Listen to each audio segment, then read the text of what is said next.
प्रभु ने जो लीलाएं रची उनसे 5 बड़े संदेश मिलते हैं। सबसे पहला कि जीवन में कर्मों का फल सबको भोगना पड़ता है। क्या आपने कभी विचार किया कि भगवान श्री कृष्ण क्यों अपने माता पिता को 14 वर्षों तक कारागार में ही छोड़कर आ गए? क्यों उनके माता पिता जेल में बंदी रहे जबकि उनका बेटा तो भगवान था? कंस को मारने के बाद में भगवान श्री कृष्ण जब कारागृह में गए और अपनी माता देवकी और पिता वासुदेव को वहां से छुड़ाया, तो माता देवकी ने प्रश्न किया कि बेटा तुम तो भगवान हो, तुम्हारे पास में तो असीम शक्तियां हैं, फिर तुमने 14 साल तक कंस को मारने और हमें यहां से छुड़ाने की प्रतीक्षा क्यों की? तो भगवान श्री कृष्ण ने कहा कि माते क्षमा करें, क्या आपने मुझे पिछले जन्म में 14 साल के लिए वनवास नहीं भेजा था? तो माता देवकी आश्चर्यचकित हो गई। उन्होंने कहा बेटा ये कैसे संभव है? तो भगवान श्री कृष्ण ने याद दिलाया कि पिछले जन्म में आप माता कैकेयी थी और आपके पति राजा दशरथ थे। माता देवकी ने और आश्चर्य से पूछा कि फिर महारानी कौशल्या कौन थी? भगवान श्री कृष्ण ने कहा कि वही तो इस जन्म में मेरी माता यशोदा है। 14 साल तक जिनको पिछले जीवन में मां के प्यार से वंचित रहना पड़ा, वो प्यार उन्हें इस जन्म में मिला है। हर प्राणी को इस मृत्यु लोक में अपने कर्मों का फल भोगना ही पड़ता है, इस बात को याद रखिएगा। दूसरी बड़ी बात जो हमें समझ लेनी चाहिए कि प्रभु वो करते हैं जो हम नहीं कर सकते। दुर्योधन सभी पांडवों को मार देना चाहता था। उसने लाक्षागृह में पांडवों को मारने की योजना बनाई थी और लाक्षागृह के उस षड्यंत्र से बचकर के पांडव निकल गए थे और वेश बदल करके वो जंगल में रह रहे थे। उस समय राजा द्रुपद ने अपनी बिटिया, अपनी बेटी राजकुमारी द्रौपदी का स्वयंवर रखा और इस आयोजन में पांडव भी ब्राह्मण के वेश में वहां पहुंच गए। उस स्वयंवर में भगवान श्री कृष्ण भी वहां थे और ब्राह्मणों के रूप में जब पांडव आए तो भगवान श्री कृष्ण ने उन्हें पहचान लिया। स्वयंवर में शर्त रखी गई थी कि योद्धा को भूमि पर जो रखा हुआ है पात्र, उसमें जो पानी भरा हुआ है, उस पानी में देख करके जो छत पर घूम रही है मछली, उसकी आंख पर निशाना लगाना है। जो योद्धा ये शर्त पूरी कर देगा उससे द्रौपदी का विवाह तय होना था। और जब अर्जुन इस प्रतियोगिता में शामिल होने पहुंचे तो भगवान श्री कृष्ण ने उन्हें समझाया कि मछली की आंख में निशाना कैसे लगाना है। पूरी की पूरी विधि जो है भगवान श्री कृष्ण ने अर्जुन को समझा दी। तो अर्जुन ने हंसकर के कहा कि अगर सब कुछ मुझे ही करना है तो आपकी क्या आवश्यकता है? भगवान श्री कृष्ण ने कहा कि तुम सिर्फ वो करो जो तुम्हारे वश में है और मैं वो करूंगा जो तुम्हारे वश में नहीं है। अर्जुन ने कहा वो क्या है? तो भगवान ने कहा कि मैं हिलते हुए पानी को स्थिर कर दूंगा ताकि तुम्हें निशाना लगाने में परेशानी ना हो। तुम सिर्फ बेहतर से बेहतर करने का प्रयास करना। अर्जुन ने वही किया और मछली की आंख में निशाना लगा दिया। हमें बेहतर से बेहतर प्रयास करने चाहिए और याद रखना चाहिए कि प्रभु वो करते हैं जो हम नहीं कर सकते। कुछ फैक्टर्स हमारे हाथ में नहीं है, उनको प्रभु के ऊपर छोड़ देना चाहिए। अगर आपकी भक्ति सच्ची है तो वो भी हो जाएगा जो आपको इम्पॉसिबल लगता है। तीसरी बड़ी बात जो हमें सीख लेनी चाहिए कि प्रभु की भक्ति निश्चल होती है, निष्कपट होती है, असीम प्रेम और असीम श्रद्धा से होती है। कहीं भी मन में कोई छल कपट नहीं होना चाहिए। प्रभु के लिए असीम श्रद्धा होनी चाहिए।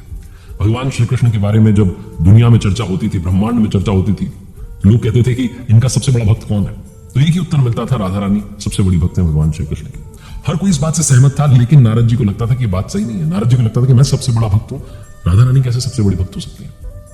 तो एक बार नारद जी भगवान श्री कृष्ण से मिलने के लिए द्वारकापुरी पहुंचे और जैसे ही नारद जी को आता हुआ देखा तो भगवान श्री कृष्ण ने अपना सिर पकड़ करके बैठ गए और सिर पकड़ा हुआ था। जैसे नारद जी उन्होंने प्रणाम कर पूछा कि आपने सिर क्यों पकड़ा हुआ है?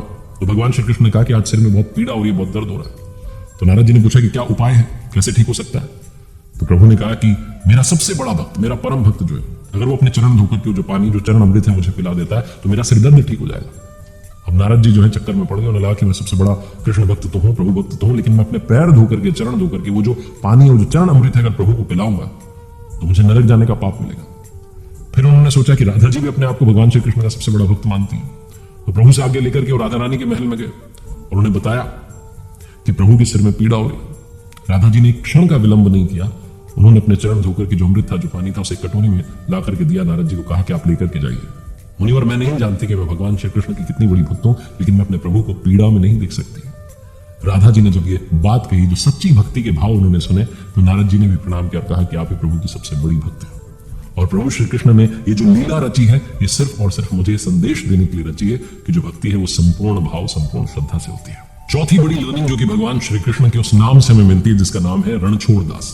कहते हैं कि भगवान श्री कृष्ण ने रण छोड़ दिया था एक बार, और ये लर्निंग मिलती है कि जीवन में कभी भी अनावश्यक अपनी ताकत का जो है लोगों के सामने दिखावा नहीं करना चाहिए। भगवान श्री कृष्ण चाहते तो सब कुछ कर सकते थे, लेकिन उन्होंने अनावश्यक अपनी ताकत का कभी भी प्रदर्शन नहीं किया।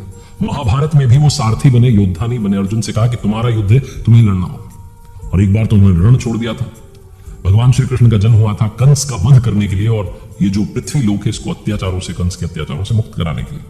और जब वो किशोर अवस्था में थे तभी उन्होंने वो गोकुल से मथुरा और दुष्ट कंस का वध कर दिया। कंस की मृत्यु से दुखी हुए उसके जो ससुर थे जरासंध, उन्होंने एक बड़ी सेना लेकर के आक्रमण कर दिया। और जरासंध जब आया तो उसके साथ में शिशुपाल और काल यवन जैसे और शक्तिशाली राजा थे, वो सब आ गए। और जैसे इन्हें मालूम चला भगवान श्री कृष्ण को और बड़े भैया बलराम को, तो इस युद्ध को टालने के लिए और जो निर्दोष नागरिक थे उनकी जान बचाने के लिए प्रभु ने अपनी लीला रची और रातों रात जो वहां के नागरिक थे उनको एक नई नगरी समुद्र के किनारे द्वारिका बसा करके वहां जो है सीधा भेज दिया।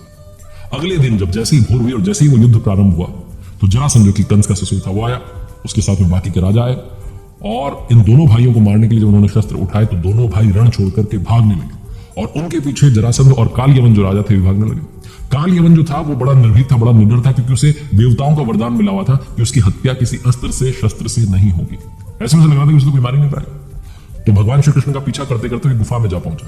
उस गुफा में राजा मुचुकुंद जो है वो सोए हुए थे, जिन्हें इंद्रदेव ने वरदान दिया हुआ था कि जो भी इनको उठाएगा, अगर नींद में इनको जो है इनके व्यवधान डालेगा तो व्यवधान जैसे ही डालेगा और जिसने भी इनको उठाया नींद से जगाया बेवजह, उसको जैसे ही देखेंगे वो जल करके भस्म हो जाएगा। तो भगवान श्री कृष्ण ने वहां अपनी दूसरी लीला रची। जो मुचुकुंद सोए हुए थे उनके ऊपर भगवान श्री कृष्ण ने अपना पीतांबर डाल दिया और खुद छुप करके बैठ गए। काल यवन जैसे ही वहां पहुंचा तो उसे लगा कि भगवान श्री कृष्ण जो है सोए हुए, तो उठाने के लिए उसने एक लात मारी और जैसे ही निद्रा खुली राजा मुचुकुंद की, उन्होंने जैसे ही देखा काल यवन को, इंद्रदेव का वरदान था, काल यवन जल करके भस्म हो गया। और उसके बाद राजा मुचुकुंद को भगवान ने अपने चतुर्भुज रूप में दर्शन दिया और मोक्ष का उनको वरदान दे दिया। जो जरासंध था उसको भी उन्होंने भीम के द्वारा उसका वध करवाया। तो भगवान श्री कृष्ण ने यहाँ पर दो तीन बातें और समझाई कि देवताओं के वरदान का भी उन्होंने मान रखा और युद्ध से भाग करके उन्होंने बताया कि निर्दोष नागरिकों की भी जान बचाई जा सकती है और बेवजह अनावश्यक अपनी ताकत का प्रदर्शन नहीं करना चाहिए।